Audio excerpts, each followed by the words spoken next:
Depois da Lava Jato, todo mundo está sofrendo o procedimento administrativo disciplinar. Por quê? Porque o sistema está retaliando, está reagindo contra nós. E eu fui punido em 2 por críticas que eu fiz ao Supremo Tribunal Federal e crítica que eu fiz ao senador Renan Calheiros. Não pode falar desses caras, eles são poderosos, pô, tá maluco? E veja o que foi, Monark. Me diz o que você acha, tá? O que eu falei do Supremo Tribunal Federal foi o seguinte: eu falei que decisões do Supremo Tribunal Federal mandam uma mensagem de leniência em favor da corrupção. E eu ressalvei, não estou imputando má fé a ninguém. Estou fazendo uma análise objetiva do impacto dessas decisões, das investigações e processos. Foi isso que eu falei, ou seja, eu não ultrapassei nenhuma linha, eu não ofendi, eu não menti, pelo contrário, eu falei que está embasado em fatos, em decisões, em provas, em análises científicas mesmo de corrupção.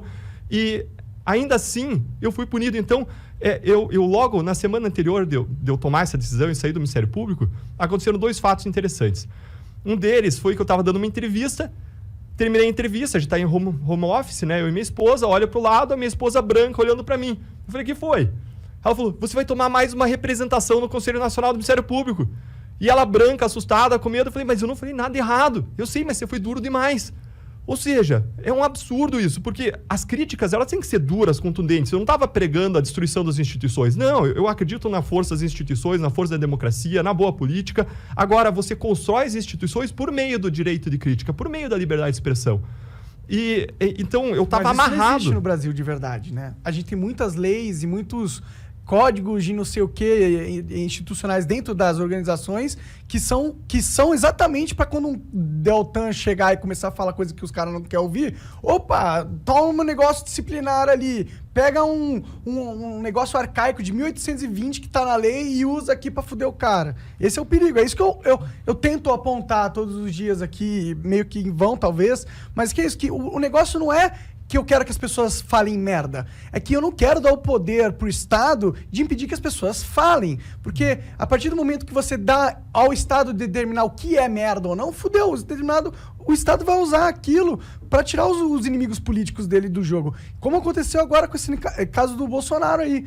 A mulher foi...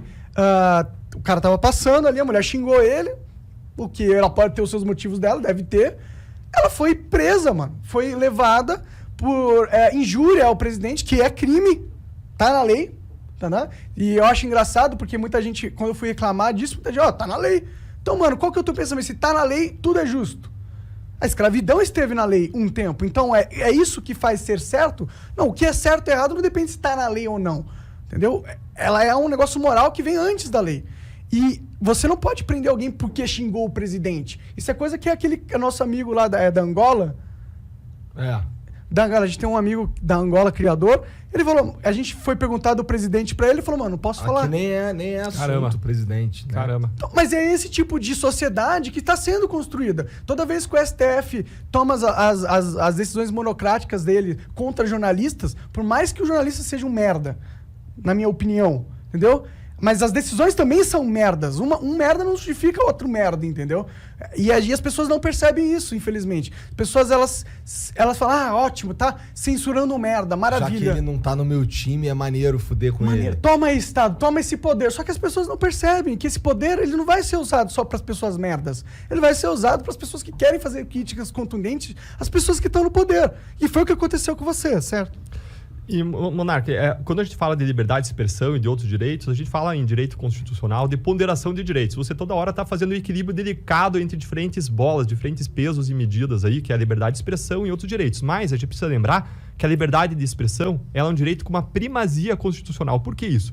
Porque ela, mais do que um direito fundamental, ela é um elemento de constituição, é o pilar da democracia. Sem liberdade de expressão, você não só está violando o direito de alguém, de um indivíduo, mas você está violando toda a comunidade e um alicerce central da pluralidade da sociedade, da crítica, da construção das instituições. Então, ele tem uma primazia sobre outros direitos. Eu acredito que tem alguns limites, eu poderia, assim, mas aí é mais técnico. Assim, eu acho até que existem ali os crimes que são linhas que a gente não deve ultrapassar, como a calúnia, a injúria, a difamação, né? A indústria de fake news. Eu acho que são limites que a gente não deve ultrapassar. Mas aí tem um problema na aí sua... O que é, o que não é, né? Fake news, né? É a mesma coisa do injúria. O que é injúria? Eu falar que o presidente é um filho da puta, é claro que é uma injúria. Mas e aí, não posso xingar o presidente de filho da puta mais? Esse tipo de sociedade, não. Eu acho que, infelizmente, o brasileiro aceitou fácil que injúria deve ser crime. E tá na lei já. né? Mas tem alguns mecanismos para isso. Se entende, por exemplo, que a liberdade ou a proteção da imagem, da honra das altas autoridades, ela é menor, justamente porque elas são expostas à discussão pública. E se coloca, por exemplo, que quando você está num debate público sobre políticas públicas, sobre postura de autoridades, você tem uma liberdade maior de crítica. Então, existem algumas ferramentas para você fazer essa certa ponderação. Agora, se a gente traz isso não para uma esfera pública, mas para uma briga de vizinhos, um xingando, caluniando, espalhando notícias, eu acho que tem que ter algum limite, sabe, Monark? Mas como... Eu entendo que você acha que tem um limite. Eu só fico com medo de... Sempre quando a gente quer pôr um limite na expressão, porque a fake news é uma forma de expressão. É mentira, mas é uma forma de expressão. Você quer limitar a forma de das pessoas se expressarem? É perigoso. Como que a gente vai fazer isso? Esse é o problema. Como você imagina a gente controlando as fake news a partir do Estado, por exemplo?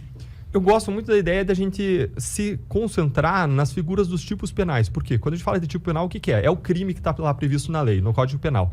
E esses crimes, eles seguem toda uma série de regras. Por exemplo, esses crimes eles têm que ser definidos com palavras claras e com limites claros. Então, a gente chama de tipo penal, sei lá, o crime de homicídio, matar alguém. Está expresso lá, matou alguém, pena de, sei lá, 5 a 20 anos, vamos supor, tá?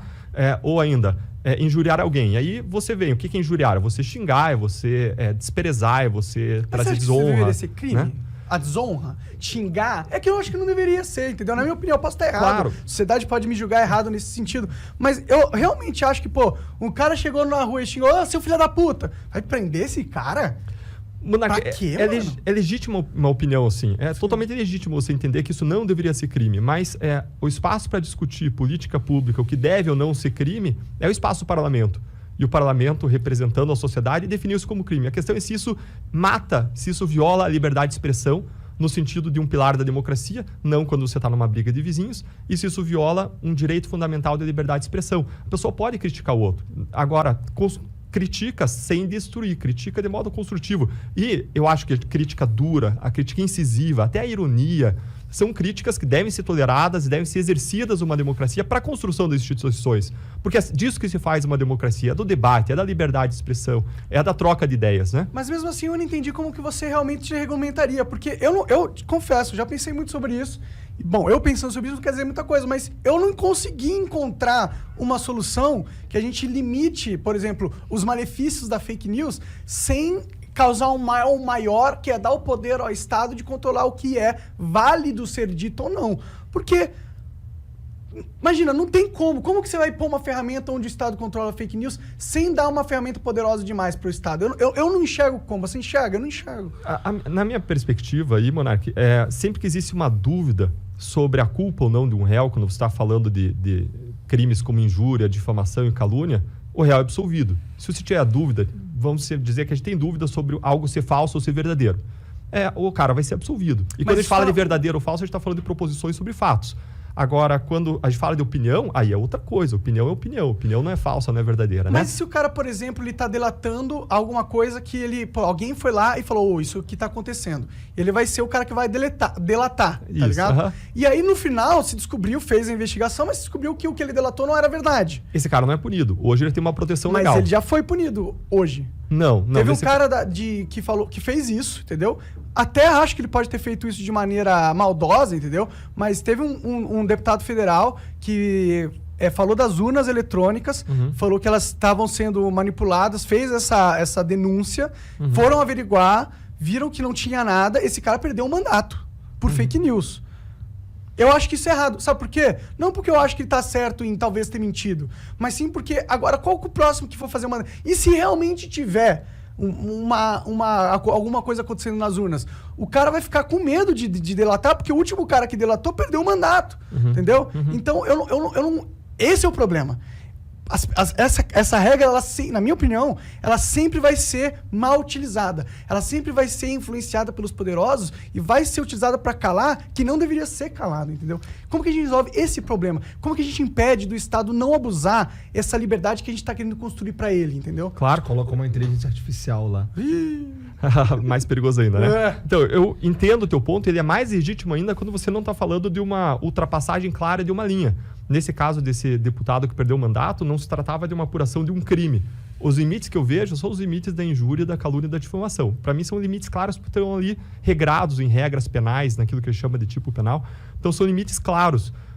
Agora, mas não é fora isso que disso... A discussão está sendo em torno, né? Tipo, as pessoas elas querem criar novas leis para garantir essa proteção contra a fake news. Tipo, se a gente quiser só manter as leis que tá, eu acho que as leis que tá poderiam mudar para melhores. A gente não tem, tipo, a primeira emenda igual nos Estados Unidos, que garante realmente a liberdade de expressão. A gente deveria ter algo aqui no Brasil. Não temos, ótimo. Mas as pessoas estão lutando para mudar isso, para que a gente aumente a regulamentação do Estado sobre a fala, sobre o speech das pessoas. É isso que eu vejo, isso que me dá medo, entendeu? Claro, porque você já disse aí, você é um cara que entende da lei, o Estado já tem ferramentas para lidar com esse tipo de... Então, por que as pessoas querem criar novas, entendeu? Isso não é meio esquisito, na sua opinião? Eu acho que a gente poderia falar assim, tem uma zona de certeza positiva da liberdade de expressão. Uma zona em que todo mundo concorda que aqueles casos a pessoa tem plena liberdade de expressão. Tem uma zona de certeza negativa, que são quando a pessoa está cometendo crimes. E surgiu uma nova zona, por quê? Porque hoje as fake news se percebeu que elas podem influenciar e manipular a própria democracia. Vamos fazer uma análise rápida, tá? Os 7 maiores partidos do país têm, sabe quantos filiados no Brasil? 10 milhões de filiados. 10 milhões de filiados. Vamos supor que esses 7 partidos formam lá uma coligação, e esses, ou uma parte desses partidos formam uma coligação e formam uma indústria de fake news para manipular o voto das pessoas. Escancaradamente, manipular o voto. E elas têm lá seu conjunto de filiados que participa disso, eles incentivam as lideranças, os outros se comportam de acordo com a orientação das lideranças, e isso acaba minando a própria capacidade das pessoas de se orientarem de acordo com a verdade para tomar suas decisões, para um voto consciente. E isso está numa zona cinzenta, entendeu? Mas você acha que isso é um fato novo? Porque eu acho que isso aí é o jogo sendo jogado como sempre foi. Porque se a gente for parar para analisar antes da internet, quem que era dono das maiores rádios e das TVs? Eram os políticos. Então esse não é um problema novo. Mas antes nunca houve esse movimento para a gente realmente passar leis para que esse problema não existisse, entendeu? Por isso que a minha dúvida, por isso que eu tenho uma certeza que as pessoas não querem passar essa lei para acabar com o problema da fake news. Elas querem tomar de volta o controle da mídia. Porque o que aconteceu com a internet? Quebrou o monopólio das grandes mídias sobre o que era verdade. Antes passava na Globo, era fato, acabou. As pessoas nem discutiam. A internet quebrou com isso, perdeu-se o poder desses grandes poderosos da mídia, entendeu? E eu acho que eles têm influência política e é eles que estão influenciando para passar essas leis de fake news, porque aí eles conseguem, talvez, numa vã esperança, aumentar o controle, recuperar o controle que eles tinham.